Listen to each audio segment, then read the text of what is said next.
Hi, guys. Welcome to a new episode of our podcast.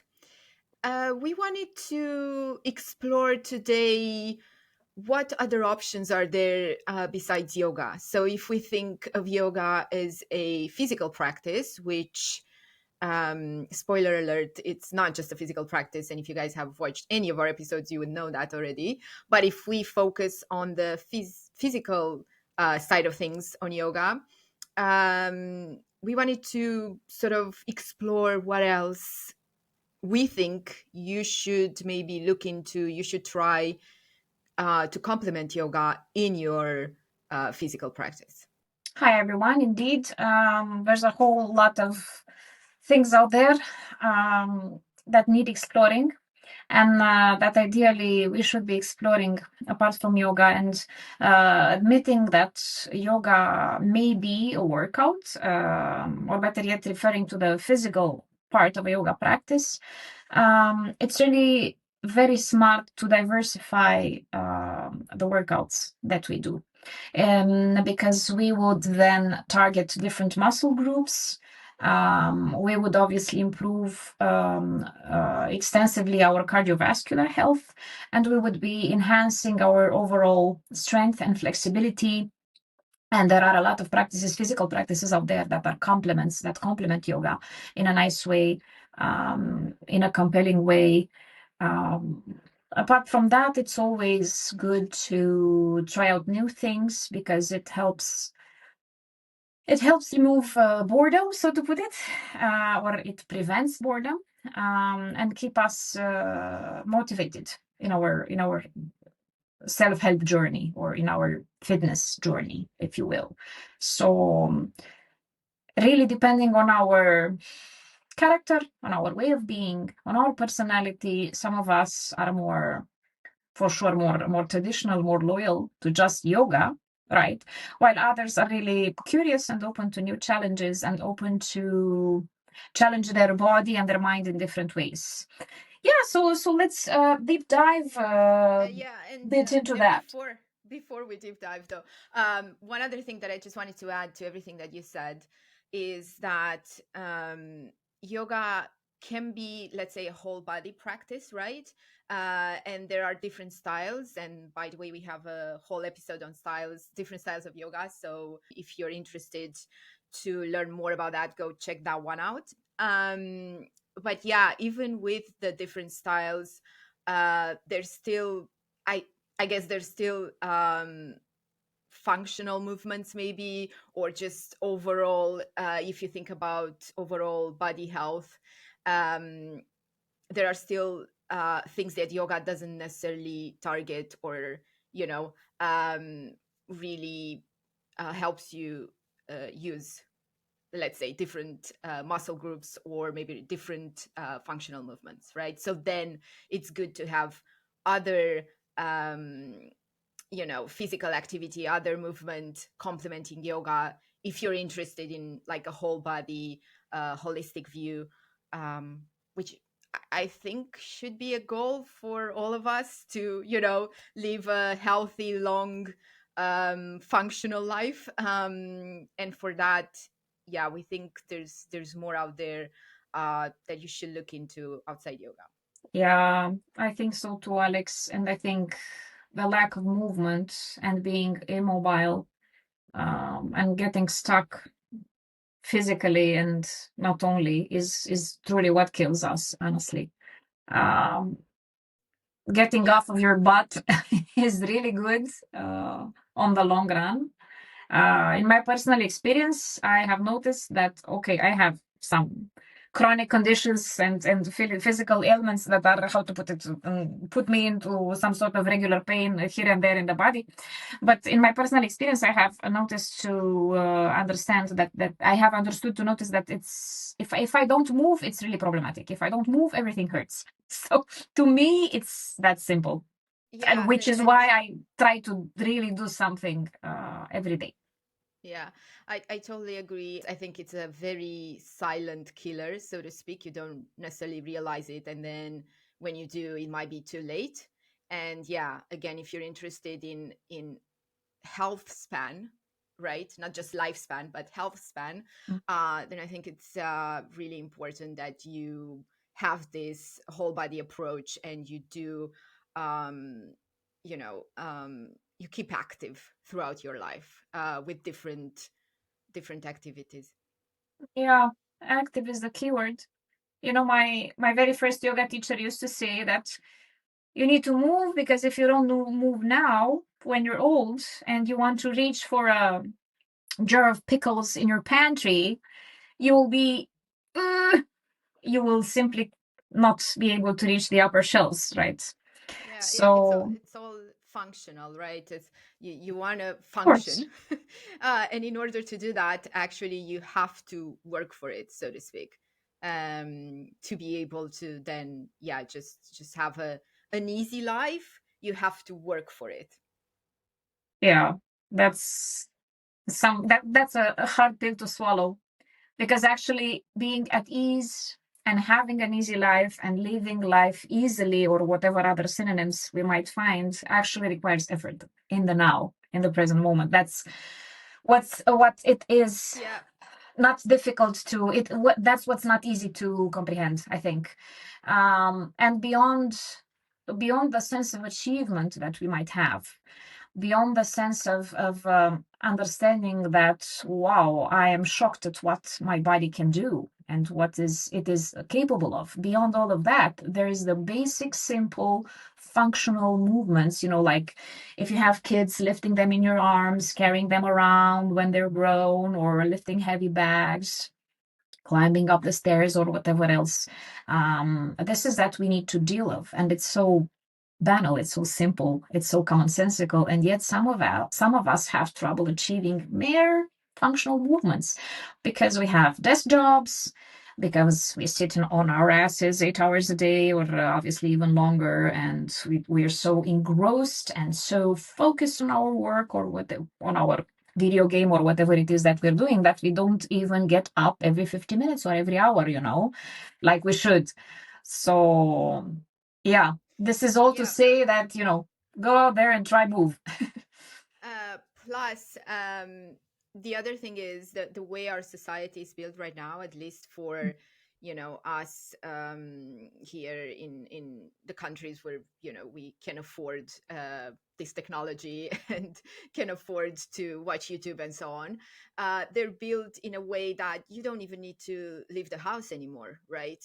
To have everything, right? So you work from home. Let's say you sit at your desk for 8 hours, then you switch, your desk for the sofa, and then you can just order food in. Of course, if you can afford it, but you have that option. You can order food in, and then you just watch TV or whatever, and then you go to bed, and then another day starts, and you just don't even need to leave the house, let alone move. So it makes it quite easy, and I think I appreciate our society, don't get me wrong. I appreciate that we have all these options. It's really nice, but I think the downside is this, that you could end up in, yeah, just not doing anything because it's Yeah, so it's so easy. easy. It's so easy to just sit all day and then wake up to yet another day of sitting all day. You can order food in, you can order grocery in, cleaning products, or whatever else. Some of us don't even need to clean their homes. They have somebody, in our own little bubble, we might have somebody doing that for us. So yeah, it's simply terrible. It looks like society is set up in such a way that we're being kept immobile and fat, or at least we're organized. Our lives are organized in such a way that getting fat and sick and unflexible is favored.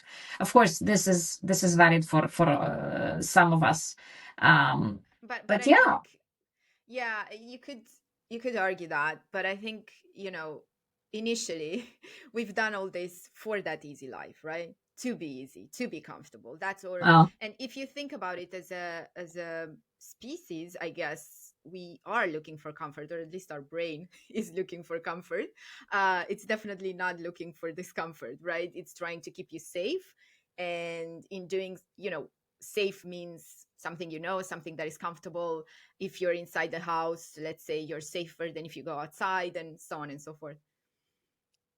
How interesting is it to notice that what we've so much fought for is what might be killing us in the end. So Yeah, it's the irony, right? But it's, I guess, the idea that nothing is perfect, right? So everything that is good probably has some something bad. downsides. Yeah, some downsides maybe. Yeah. Yeah, exactly. So moving back to the physical side of things and trying out new things, right? Um, I know for a fact that nothing can truly replace weightlifting. So if you're a fan of that, good for you. If not, maybe it's time to start to experiment with it. Word is that it's one of the most complete physical activities you can do with your body, and um, truly valuable for your overall health and well-being. Have you ever done, Alex, any very classical, by the book standard fitness routines in gyms like weightlifting, or Uh, not a fan?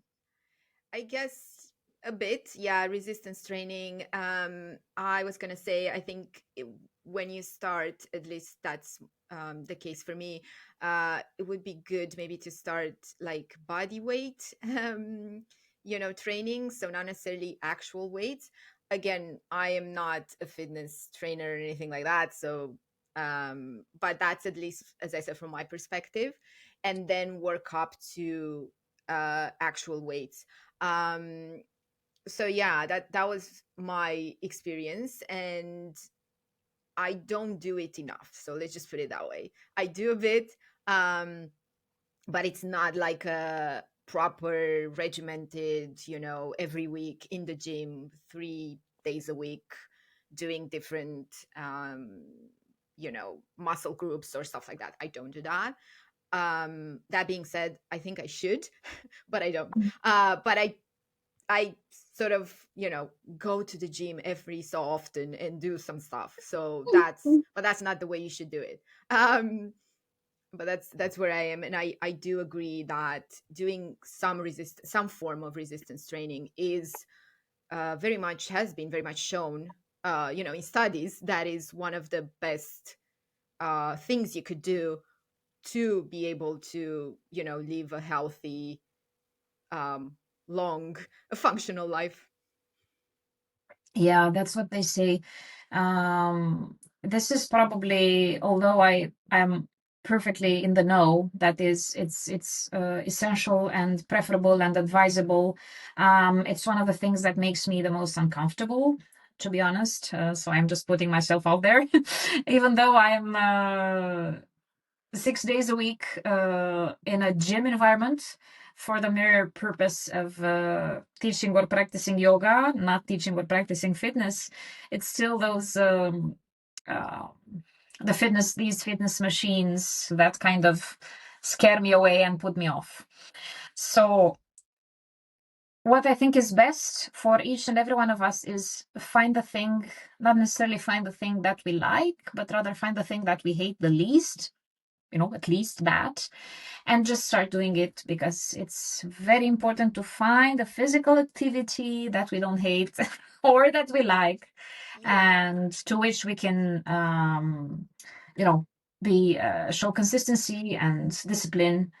And yeah, regular classical fitness is not something that can do with pleasure or constance. But yeah, sadly, it's been proven to be very efficient. So Yeah, and to what you were saying, right? There's Yeah, find something you enjoy. And I think there's so many activities out there that there must be something. You just have to be willing to try. oh yeah. I generally think there's no way.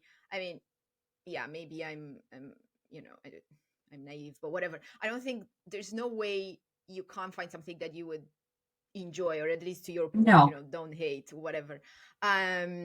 Because there's so many things that you could do, but again, you have to be open to try. The best fitness professionals always say that most efficient exercises that we should stick to are the ones that are the simplest and the most boring, which is basically squats, deadlifts, planks. So yeah, they don't come with an Yeah, well, instruction manual.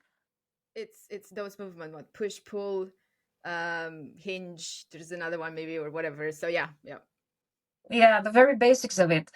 So that's how the cookie crumbles. In my experience, I have incessantly tried to find something that I don't hate, and I actually found something that I really love, and that's Pilates, not the mat work Pilates, but the one on the apparatus. I really love reformer machines and spine correctors and ladder barrels and towers and Cadillacs and all of that. The Pilates practice, I have found, it is one that truly complements a yoga practice, yoga asana practice.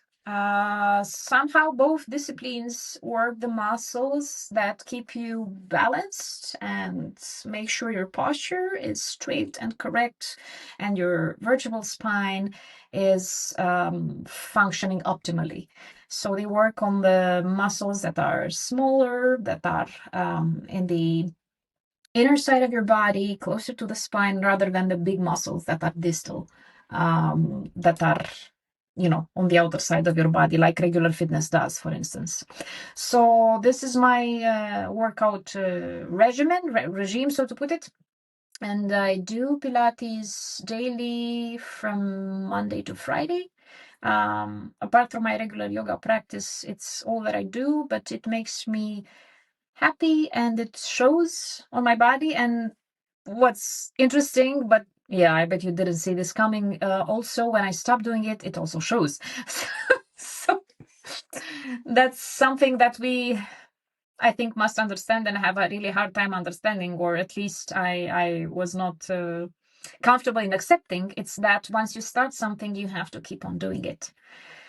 Of course, breaks are needed and necessary and obvious and natural, but the point is that we must at least walk if we don't run. We must at least, get out of the chair if we stay all day there. So even the smallest things matter, and discipline and constance matters. It's the sad truth.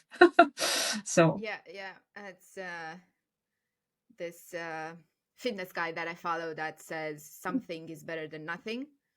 And that is 100% the case. And I think that's a good mentality to have, especially for the perfectionists out there, which I can identify with, because it's like, hey, if I don't have time to do this 35 minutes, 40, whatever, an hour practice, I'm not going to do anything, which is not good. It's better to be like, okay, I have 10 minutes, I'll do 10 minutes, because 10 minutes is better than 0 minutes. yeah. But going back to what you were saying about Pilates, so first off, I didn't know you were doing like 5 times a week. Now that's commitment.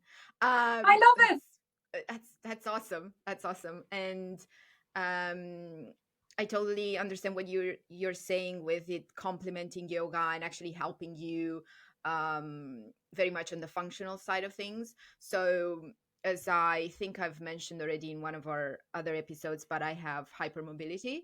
So the doctor, when I got the diagnosis, he's like, look, you could do Pilates because you're in hypermobility, your joints are super lax, so you tend to rely on them more, again because of that, and you don't realize it, and then you can end up kind of hurting your joints. So Pilates helps you do movements that you couldn't otherwise do without the machines there, right? If we talk about reformer Pilates, and that's the one I was talking about, it helps you do those without putting that that additional load on your joints. Strain. Yeah. Helping you strengthen your muscles without the joint load. So it's very good in that regard as well, especially for people that have hypermobility, as far as my doctor told me.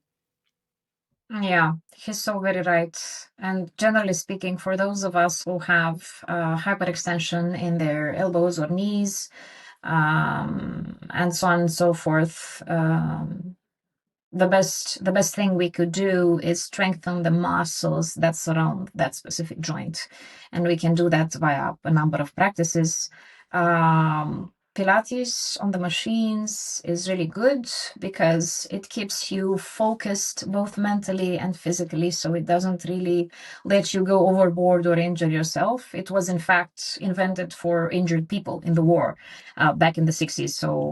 So for sure, it's the safest. It's an extremely safe practice that even pregnant women can do, and elderly people can do.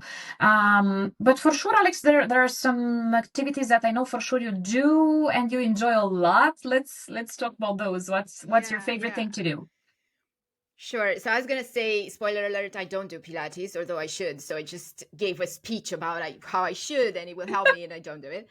Um, that's not to say that I'll never do it. I actually did research, like reformer Pilates around me a few months back, but just didn't do anything about it. I think I might at some point. So I definitely feel like it's a good practice to your point, and it helps. But with all of that, the other, let's say, thing that my doctor recommended for hypermobility and just in general is swimming. And lucky for him, as well as me, I really enjoy swimming. So so I do that, and I don't necessarily, I used to do it before I got this diagnosis, before anything. So I did it anyway, but knowing that it's also good, it just helps, I guess, continuing with it. But as I said, I really enjoy it. So yeah, swimming is something that I try to do 3 times a week. I'm not as committed as you are with Pilates. No, but it's super cool that you do it 3 times a week. It's just perfect. I would humbly say it's enough. And swimming is such a complete sport to do.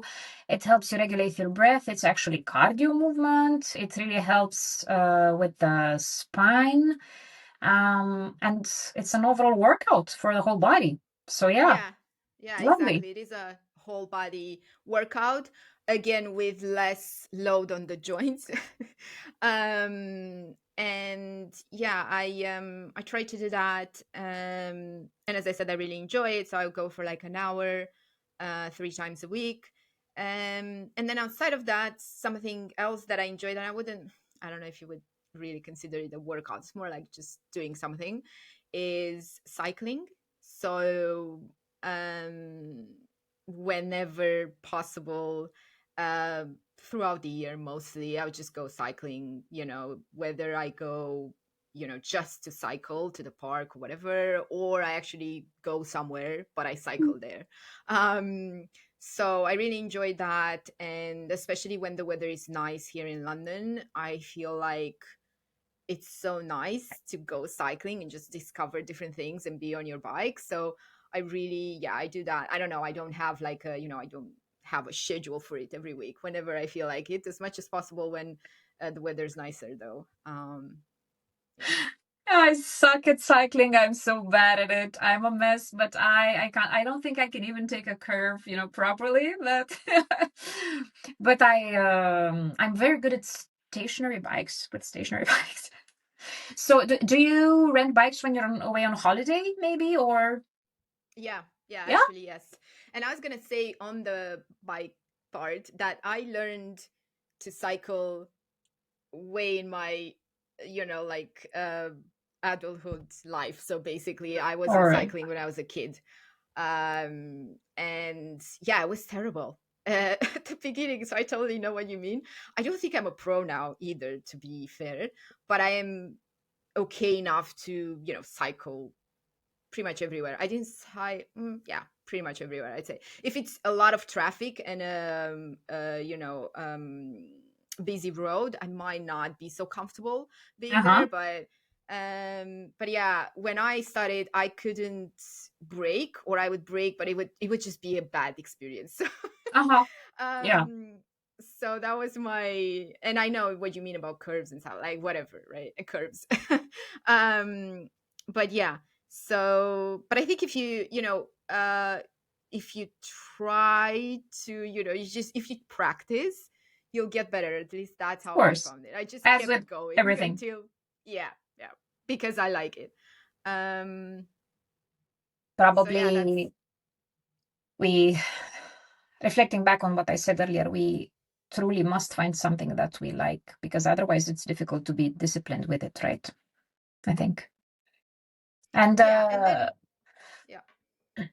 I remember you asked and I kind of didn't answer. I just realized if I rent bikes when I go on holiday, and yeah, sometimes I do, depending on where the holiday is and what options they're there, and if there are options to rent. They usually are, to be honest. yeah, yeah, Um, and it's really everywhere. nice. I usually tend to go somewhere where there's like a beach and the sea. That's what I usually like. So, renting a bike and maybe cycling along the sea is something, yeah, really nice. And then you can see that city you're in or wherever you are, just explore the surroundings. Yeah, and it's the perfect combo. No, because you get your heart rate up, you do some small workout or a full workout if it's a longer distance or whatever, and at the same time you explore the surroundings and deep dive into the landscape with your all of your senses. So it's truly perfect to enjoy such a holiday, I would say. Yeah. And I also really like walking, which I know you could argue like walking. But I mean, walking can be, a workout, or I feel like to be able to walk quite some distance on the daily is not such an easy feat that people think it is, so to speak. So that's all I'd say. So, and I really enjoy it. So I don't do it again necessarily for the fact that I need to move, but because I enjoy it. I'll just go for longer walks, and then yeah, the side benefit I guess, Mm. is that it's also some movement there. Uh, It can be a workout depending on each and everyone's level of fitness, right? Because if I'm a 75-year-old male with cardiovascular disease, and I mostly spend my times in my apartment, obviously walking is the perfect workout. It is ideal. So it Depending, I mean, on your example, that might be even too much, but um, it's but maybe yeah, but yeah.